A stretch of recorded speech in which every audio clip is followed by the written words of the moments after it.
जय हिंद प्यारे विद्यार्थियों। आज हम बताएंगे क्षेत्रमिति संबंधित आपके कितने प्रकार हो सकते हैं। क्षेत्रमिति के आपको उनको प्रकारों में बांटना है और उन प्रकारों से संबंधित कितने सूत्र हो सकते हैं, कितने उनके डायग्राम हो सकते हैं, तो उनके बारे में चर्चा करेंगे। मगर उनके पहले चलते हैं छोटे से सुविचार पे।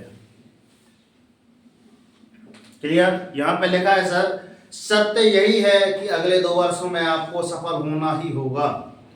मैं 2 वर्ष की जगह क्या बोल रहा हूं, आपका 1 वर्ष ही समझ लो, है ना। आपको इस साल आपको क्या होना पड़ेगा, सफल होना पड़ेगा। अर्थात चाहे आप नवोदय में हो, चाहे आप मॉडल में हो, है ना, चाहे अपनी क्लास में हो, क्या करना पड़ेगा, सफल अर्थात टॉप में आना पड़ेगा। बोलिए ना, अगर टॉप में नहीं आते हो बाद में फिर क्या होता है, वरना सम्मान के साथ आत्मसम्मान दिया खो दोगे। में जो तुम्हारा है ना, हम बता रहे हैं कि एग्जाम्पल रेशमा हाँ अच्छी है, टॉपर है, कर्ण देख लो इसके जैसे है, इनके जैसे बन के दिखाओ, पता चले यही इसकी जगह कोई दूसरा कोई चांदनी टॉप करे तो फिर कैसा लगेगा तुमको, करो भी तो सोचो उस बारे में, ठीक है। तो अपना तो सम्मान खो ही दोगे बाद में, है ना। पसंद आ रही है? चलिए देखना ध्यान से। क्षेत्रमिति गणित है, अगर आपको विजय पाना है अर्थात क्षेत्रमिति के सारे सवालों को हल करना है तो इसी संबंधित ये आपकी क्या है, गणित की नियम बोली जाती है। जैसे बिल्डिंग होती है तो बिल्डिंग में सबसे पहले स्ट्रक्चर मसौदा बनाई जाती है, नींव भरी जाती है ना, ठीक उसी प्रकार आपके इस गणित वाले चैप्टर में ये प्रकार की क्या है बच्चों, नींव है। चलते हैं सर क्षेत्रमिति में कौन कौन सी चीजें पढ़नी पड़ती हैं, चलिए देखना ध्यान से। सर क्षेत्रमिति के अंतर्गत हम पढ़ेंगे सर त्रिभुज के बारे में। पहला क्या हुआ बच्चों, त्रिभुज हुआ।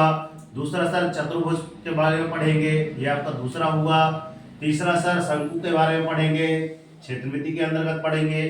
सर चौथा आपका क्या हुआ सर, बेलन हुआ। बेलन मतलब ये सारी चीजें, बेलन, घन घना, छिन्ना, लंब वृत्ति, ये आपके चौथा टॉपिक हुआ। 5वां सर वृत्त के अंतर्गत ये सारी चीजें पढ़ेंगे। क्लियर? आप जो लिखा है सर त्रिभुज, चतुर्भुज, शंकु, बेलन, वृत्त, ये तो आप क्षेत्रमिति के अंतर्गत पढ़ेंगे, मगर पढ़ना क्या पड़ेगा, पहला सर, दूसरा सर, तीसरा, चौथा। पहला टॉपिक क्या है, त्रिभुज के प्रकार, अर्थात सभी के प्रकार को पढ़ना पड़ेगा कि सभी के प्रकारों का वर्णन कीजिए, कितने कितने प्रकार के होते हैं। फिर लिखा है सर त्रिभुज के प्रकारों की परिभाषा। आपने प्रकार तो बता दिया, उनकी परिभाषा भी आपसे होना चाहिए, क्योंकि अगर गणित में आपको, है ना, क्या बोल रहे हैं, कई बार बताए हैं, गणित में आपको क्या करना है, विजय हासिल करना है तो आपको सूत्र होना चाहिए, है ना, विधि याद होना चाहिए और आपको परिभाषाएं आनी चाहिए। अगर आपको गणित नहीं बनती है तो कारण एक है कि आप इनको मजबूत कीजिए, अपने आप आपको गणित आने लगेगी। ये कटु सत्य बता दे रहा हूं, गणित की नींव। क्लियर? फिर इसके बाद है कि आपका त्रिभुजों के सारे क्षेत्रफल से संबंधित जितने सूत्र हैं, तो यहाँ भी जितने इन संबंधित सब सूत्र आ जाएंगे। चौथा टाइप आ रहा है सर इनके परिमाप संबंधित जितने भी सूत्र हैं। क्लियर? तो यहाँ पहला टॉपिक उठा रहे हैं सर त्रिभुज के, आप किसके बाद में, प्रकार के बारे में। ओनली क्या पढ़ रहे हैं सर, ओनली प्रकार पढ़ रहे हैं। क्या पढ़ रहे हैं आज, ओनली प्रकार पढ़ रहे हैं। तो त्रिभुज के प्रकार कितने होते हैं बच्चों, सर 3 प्रकार होते हैं। कितने बच्चों, 3 प्रकार। पहला प्रकार कौन सा आता है, फर्स्ट वाला, ये सेकेंड, ये थर्ड। पहला आपका क्या आता है, समबाहु त्रिभुज। दूसरा आता है आपका संधिबाहु त्रिभुज। तीसरा आता है आपका विषमबाहु त्रिभुज। अगर मैं आपसे पूछूं बताओ, ठीक है, ये आपकी गणित की पुस्तक है, बताओ इनमें नहीं बचते हैं क्या, देख लो, वही चीजें बनी है इनमें भी। यही आपकी 6वीं में, 7वीं में, 8वीं में, यहाँ तक लेकर 12वीं भी कंप्लीट कर लोगे ना, उसके आगे भी यही सारी चीजें पढ़ी जाती हैं, ठीक है ना। तो इसके बाद चलते हैं सर चतुर्भुज के प्रकार बताइए। सर वास्तव में तो हम तो 3 पढ़ते हैं, क्या, आपका समचतुर्भुज, समांतर चतुर्भुज, समलंब चतुर्भुज, और इसके बाद एक और लिखा रहता है यहाँ पर समद्विबाहु समलंब चतुर्भुज, त्रिभुज, है ना। तो वास्तव में सर 3-4 तो पढ़ते हैं, मगर इसके वास्तव में कितने प्रकार पढ़ा दिए हम, 9। कौन कौन से, इसी के अंतर्गत ही आएंगे आपके। 3 तो ये हो गए, लिखा सर वर्ग भी चतुर्भुज के अंतर्गत आएगा। आयत भी आपका जैसे बोर्ड दिख रहा है ये भी आयत प्रकार का है, तो ये भी इसके चतुर्भुज के अंतर्गत आएगा, है ना। तीनों चतुर्भुज मतलब ये ऊपर के ये तीनों आपके चतुर्भुज, फिर आयत के बीच बीच मतलब आपका जैसे खेत है, एक साइड इस साइड खेत है, दूसरी साइड इस साइड खेत है, बीच से जो पगडंडी जाती है ना, तो लिखा है आयत के बीचों बीच से, मतलब दोनों खेतों के बीच से पगडंडी जाती है। तो उस पगडंडी के बारे में जब बताया जाता है कि आने वाले जाने वाले उस बीचों बीच का रास्ता है ना, उस रास्ते का क्षेत्रफल अगर ज्ञात करने को आएगा तो इसी के अंतर्गत आएगा। ठीक है ना। लिखा है आयत का बाहरी पथ, अर्थात ये है तो ये चारों साइड देख रहे हैं, बोर्ड है, बोर्ड के चारों साइड पट्टी बनी है, तो ये बाहरी पथ इसके बारे में बता रहा है। ठीक है ना। फिर लिखा है सर आयत का आंतरिक पथ, अर्थात यहाँ से एक लाइन की, जैसे आपका एक चतुर्भुज है, त्रिभुज आयत जो भी है, तो पहली रास्ता कौन सी आपकी आ गई, पहली रास्ता ये ऊपर से नीचे होके जा रही है, दूसरी रास्ता ये ऊपर से जा रही है, और यहाँ बीच में एक चौराहा आता है ना। यही पूछा जाता है कि सर आयत का बाहरी पथ मतलब ये आपका बाहर वाला ये हो गया, मतलब ये चारों साइड वाला, ये आपका चारों साइड का हो गया, ये बाहरी पथ हो गया, और ये हो गया आपका आंतरिक पथ। ठीक है ना। इसके अंतर्गत क्या आ गया आपका, मतलब बाहरी मतलब ये आपका छठवां और ये आपका सातवां डायग्राम में आप बताएंगे तो आप समझ में आ जाएगा।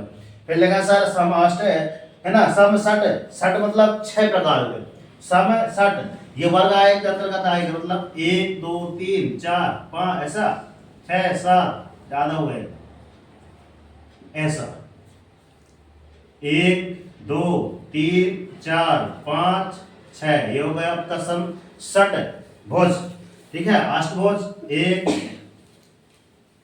2 3 4 5 6 7 8 ऐसे होता है, एक ये भी एक, यहाँ भी ऐसे ही आएगा, ऐसा यहाँ भी ऐसे ही आएगा, और ऐसा खत्म हो गया, दो करके आएगा। यहाँ 2 बिंदी रखे, नीचे भी 2 बिंदी रखे, यहाँ 2 बिंदी रखे, यहाँ भी 2 बिंदी रखे। हर चीज एक बार में नहीं बनती, तो यहाँ भी इसके सामने, यहाँ इसके सामने, तो यहाँ इसके सामने, यहाँ ऐसे तो इसके सामने ऐसा, यहाँ ऐसा तो यहाँ ऐसा, ये बन गया। सब चीज में दिमाग लगाना पड़ता है। क्लियर। आगे चलते हैं शंकु। शंकु मात्र 3 प्रकार से है। शंकु पढ़ेंगे, त्रिकोणीय प्रिज्म जिसको आप क्या बोलते हैं बच्चों, प्रिज्म के बारे में पढ़ेंगे। फिर क्या लिखा है, एक पिरामिड है, पिरामिड के बारे में, पिरामिड और प्रिज्म है कि नहीं देख लेना। क्या लिखा है, सम पिरामिड लिखा है। ठीक है। इसके बाद लिखा सर बेलन। बेलन में कौन, बेलन के 5 प्रकार के, कौन प्रकार, बेलन के वास्तव में मतलब इसमें आप ओनली चौथे वाले में ओनली 5 प्रकार पढ़ रहे हैं। ये हैं आपके 5 प्रकार है, मतलब पहला आपका बेलन आया, दूसरा आपका घनाभ आया, तीसरा आपका घन आया, चौथा छिन्नक आया, छिन्नक मतलब बाल्टियां हैं, फिर लंब बत्ती बेलन आया। क्लियर। आगे चलते हैं सर वृत्त के अंतर्गत कितने हैं सर, वृत्त के अंतर्गत सर 8 प्रकार है। 8 क्या है आपके प्रकार। पहला प्रकार क्या पढ़ना पड़ेगा, स्वयं वृत्त पढ़ना पड़ेगा। ठीक है ना। फिर इसके बाद लिखा सर गोला पढ़ना पड़ेगा, फिर इसके बाद अर्ध गोला प्रकार होता है, फिर इसके गोली कोष होता है, फिर चतुर्थांश होता है, फिर वृत्त खंड होता है, वृत्ताकार पथ में परिधि होती है। सर एक वृत्त की आपकी है इधर से इधर तक, पता नहीं बताया था ना, इधर से चारों साइड से घूम के आएंगे तो इसकी परिधि हो जाती है। फिर वृत्त का एक क्षेत्रफल मतलब इसके अंदर का क्षेत्रफल ज्ञात करना है। बात समझ में आ रही है। ये सारी चीजें हम बताएंगे डिस्कशन में अगले वीडियो में। ओनली हमारा ध्येय क्या था, इनके बारे में क्षेत्र से संबंधित क्या क्या पढ़ना होता है उनके बारे में हम जानकारी दे दें। और आज हमने ओनली प्रकार के माध्यम से सारे सबके प्रकार हमने जान लिए, सबको अलग अलग वर्गों में बांट दिए। ठीक है ना।